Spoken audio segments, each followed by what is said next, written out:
AM 1230 KXOL Centro, California. And, well, as we have been doing, it's coming up, about 11 months that we've been doing this, getting an update on the COVID-19 situation in the Imperial Valley and how it might affect you, because it's everybody.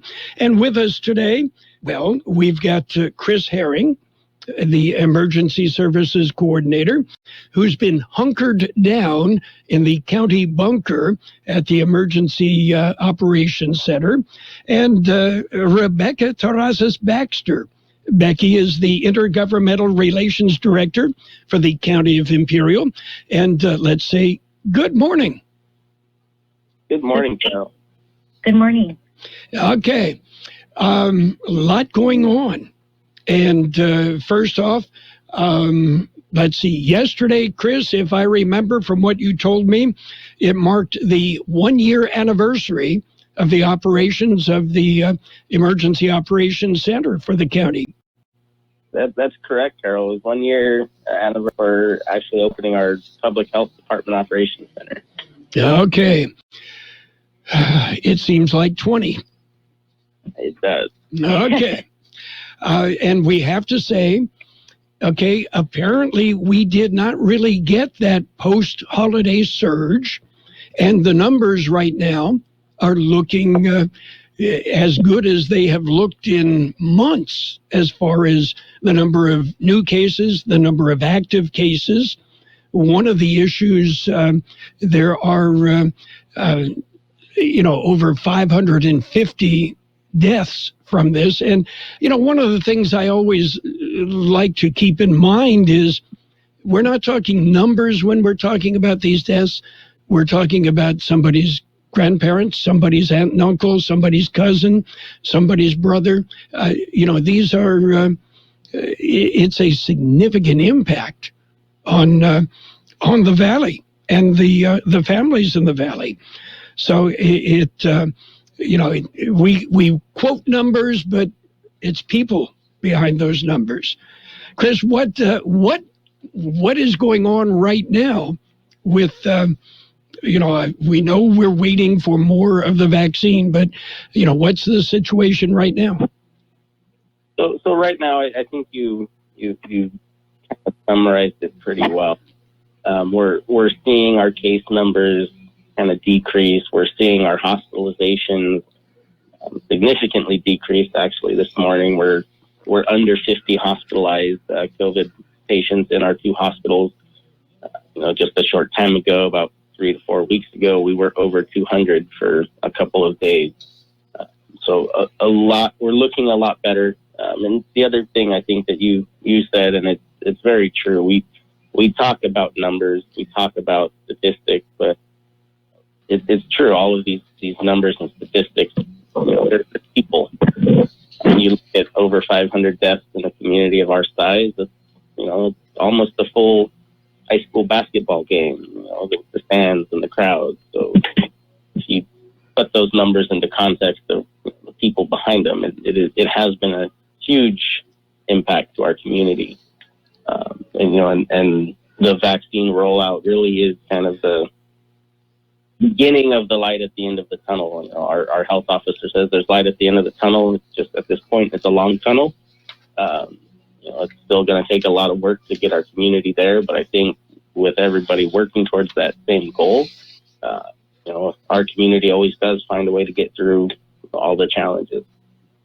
Well, one of the things that we are aware of, and the access to the vaccine is very limited. And what we're hearing on CBS News and on our California news here on KXO is it's a problem everywhere across the country. The amount of vaccine available and the distribution has really slowed down the number of people that are being vaccinated. So it's we understand that, the county is at the mercy of the state at the mercy of the federal government as to the distribution of the vaccine. so we can get it out. And one of the questions, and we get calls constantly, how do I get on a list to be vaccinated? And, just give you an idea.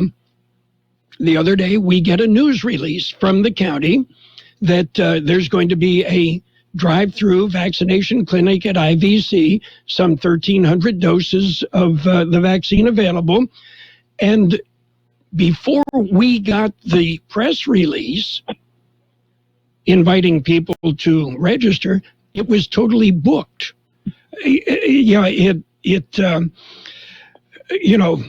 Almost like, why bother? So how is the word getting out that, okay, there's a clinic, sign up? So right now, the way we're having to manage this from the county perspective is we receive our vaccine shipments essentially on a weekly basis. Most of the time, the vaccine arrives on a Tuesday, but we'll know what our numbers are, about 4 days before that happens. So I'll speak just to this week, right? So we had a good idea of what vaccine we would have available to us by Wednesday, Thursday of last week, and with that shipment arriving on Tuesday. But one of the challenging things for us is just because we're expecting it to arrive, one, doesn't mean it's going to arrive on time, and two, the biggest piece of it is, there's these vaccines are all very dependent on maintaining their cold chain, maintaining those temperatures of the vaccine during transport. So even if a vaccine arrives on Tuesday and we're expecting it to arrive on Tuesday, there's still a huge unknown factor of whether or not that vaccine will be usable until it actually arrives and we're able to view the data log or the temperature log vaccine. So what we're doing is essentially working to plan these vaccine clinics, but we're not able to really announce them until we check all the boxes to know that that vaccine is in our hands, in our freezers, and, maintained its temperatures throughout the transport. One of the other ways that we're communicating this out is we are using our social media channels, those traditional press release type releases, but we're working with our area agency on aging, and they're actually doing robocalls to the seniors that they have registered in their programs. So that's one way that folks can kind of get a little bit of word earlier. Maybe they're not so savvy with social media. They can register with area agency on aging as a senior to get those robocalls, and those notifications went out essentially the same time as the press release did for the clinic we had yesterday. Okay, that brings up another point. Okay, using social media. Now, vaccine is being distributed apparently to both hospitals. It's being distributed to the Clínicas de Salud. I understand it's also being distributed to some local pharmacies. So in effect, you're asking people to follow social media for all of these different agencies and different organizations? So there's social media. They can also reach out to the different providers individually. It's because of how the distribution is happening. They are going to some other agencies as well. We can't maintain one single list because we're not always aware of when these other facilities or organizations are going to host their clinics as well. Okay. In many areas, and just to use an example, in Michigan, first off, coming back to California, the state website is totally useless. And, in the most tech-savvy state in the union, you just cannot get through to it.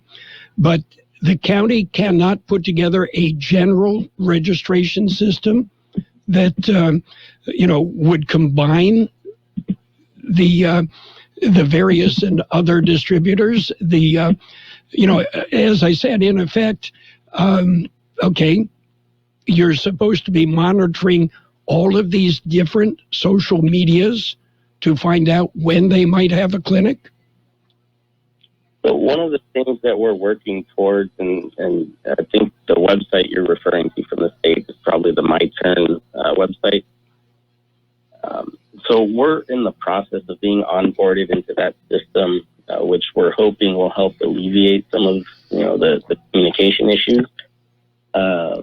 That website rolled out, I want to say about 2 weeks ago. They were piloting it in San Diego and LA County. Those are the only 2 counties that have been onboarded so far. We're hopefully in the final steps to join that system, which hopefully will allow us to use it as a single kind of central registration site.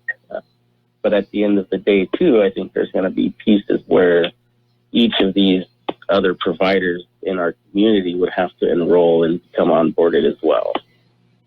Okay, but the county is not able to put together their own. I do know that there is available software that will do this and kind of bring it all together. It's one of the things that we hear about, and again, we get a lot of phone calls. I'm sure you get far more at the health department, is the frustration of people that, hey, I want to get signed up, I want to get vaccinated, but how do I find out? By the time I find out, everything is booked. I'm not worried about myself. Not a big issue to me, but it is to a lot of other people. And it seems to me that, it's difficult to reach these people. Again, apparently some local pharmacies are getting some of the vaccine. How do you find out about that? Who's got it? How do you sign up? So we do work with those other providers, and when they share that information with us, our website as well, hoping to kind of aggregate some of that into a single point.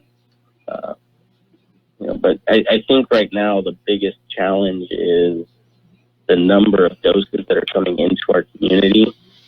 You look at some of these providers that are doing the clinics, including us. A mass vaccination clinic that we had yesterday, we vaccinated just over 1,300 people.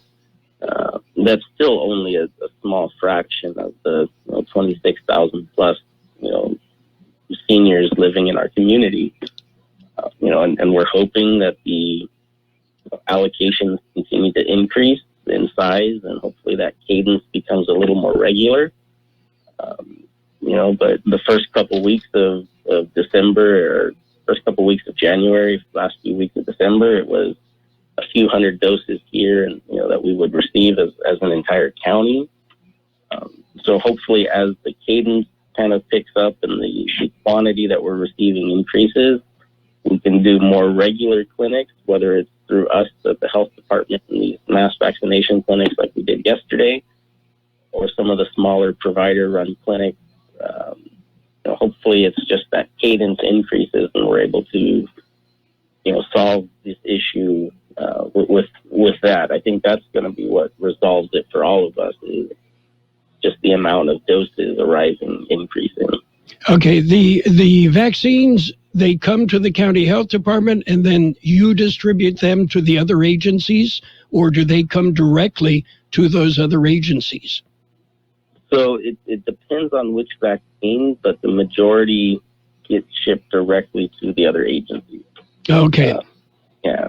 And keep in mind, Carroll, also, I think, the governor announced about a week or two ago that's going to somewhat change as well. He's introducing a third party that's going to be reorganizing this vaccine delivery network in an effort to simplify it. But, I mean, we won't really know what's changes that will mean to us until it's, I guess, somewhat in place and if it works or doesn't work.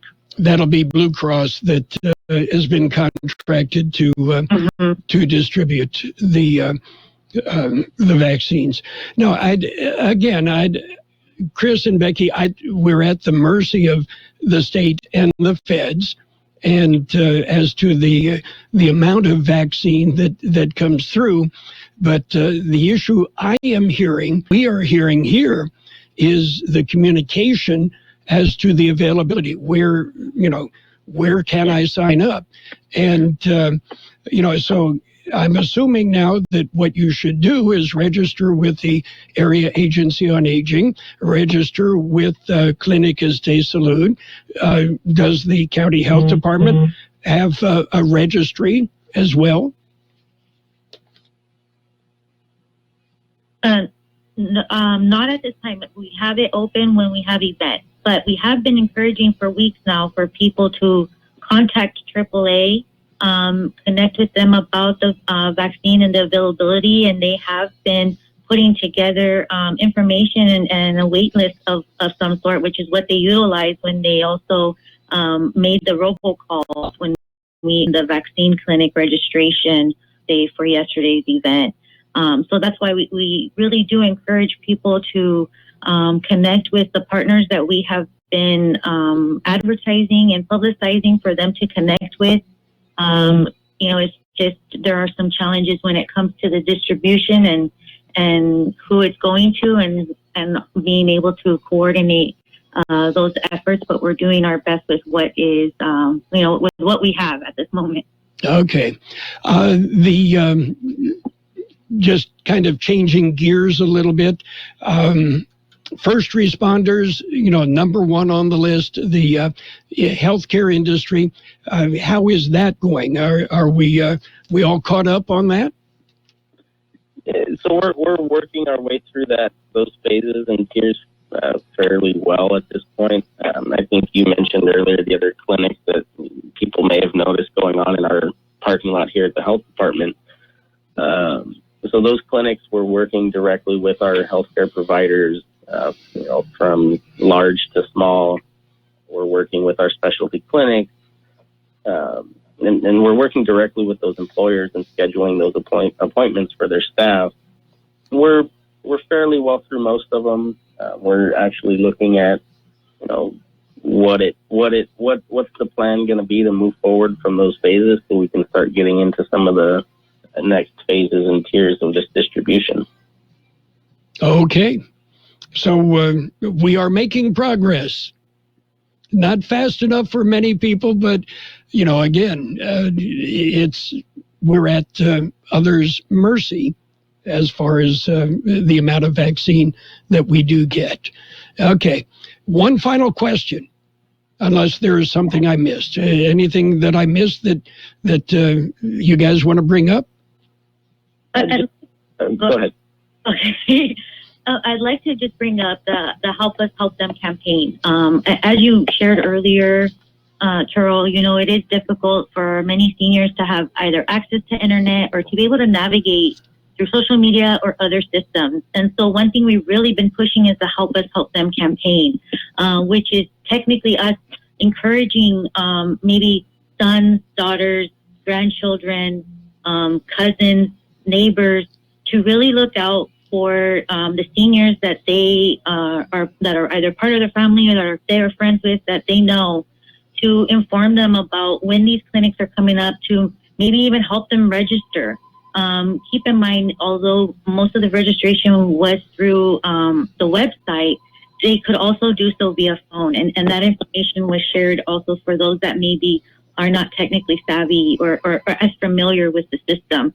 And so we really want to encourage everyone out there, when you see this information become available, maybe even, prep with them and gather information that they may need for registration, so that way you can help them register, or at least maybe even walk through it with them. So something that we're really encouraging, it's a different system just because of what we're having to deal with and not being able to be as hands-on as in the past. we would have done flyers, we would have done maybe a registration clinic, but it's difficult right now when we're trying not to encourage as much human interaction at this point. So, we are really asking everyone to help them. Okay. You keep an eye out on Tia and Tio and Grandma and Grandpa and everybody and help out the way it should be. And did we miss anything else, Chris? I just wanted to again say thank you to all the agencies that helped us yesterday. It really was an entire community coming together to help start the process of vaccinating our seniors in the community. One of the biggest partners that we've had since May really of last year. Imperial Valley College has been wonderful to work with. They've been very accommodating for us. We saw yesterday what they let us do with their campus for the vaccine clinic, but we've also had that alternate care site out there in their gymnasium since May. And at this point, that facility has treated more than 500 patients. That's more than 500 people who have received care in that facility. So working with IVC has been, they've been, like I said, they've been very accommodating. And, they've been a great partner to work with throughout this response. But in addition to that, we had numerous agencies, healthcare providers, non-healthcare providers to help us direct traffic and control vehicles. The list is pretty exhaustive to get into it, but thank you to everybody that helped us yesterday. We were doing a debriefing yesterday with the staff that was there, and you mentioned this was the first of many to come. So as we do more, we'll be reaching out to more and more partners, and we really will be looking for help to push this community through this pandemic. Okay, one final question for each of you. Sunday, Chiefs, Buccaneers. I couldn't even begin to start. I didn't know Tom Brady played for the Buccaneers until this morning. Yeah, we've been entrenched in COVID. It's been hard to follow along.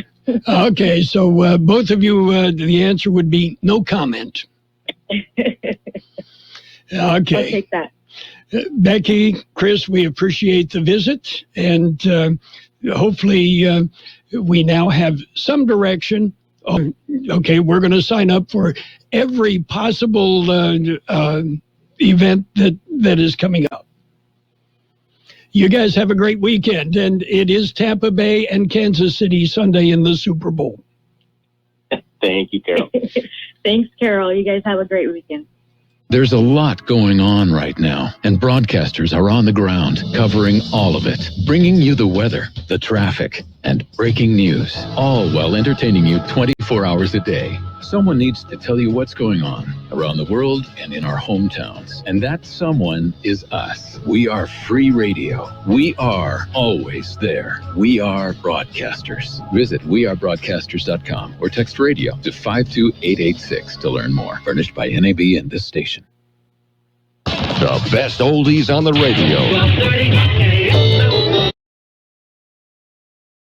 Imperial County Air Pollution Control District provides you with air quality reports daily. How is your air quality today?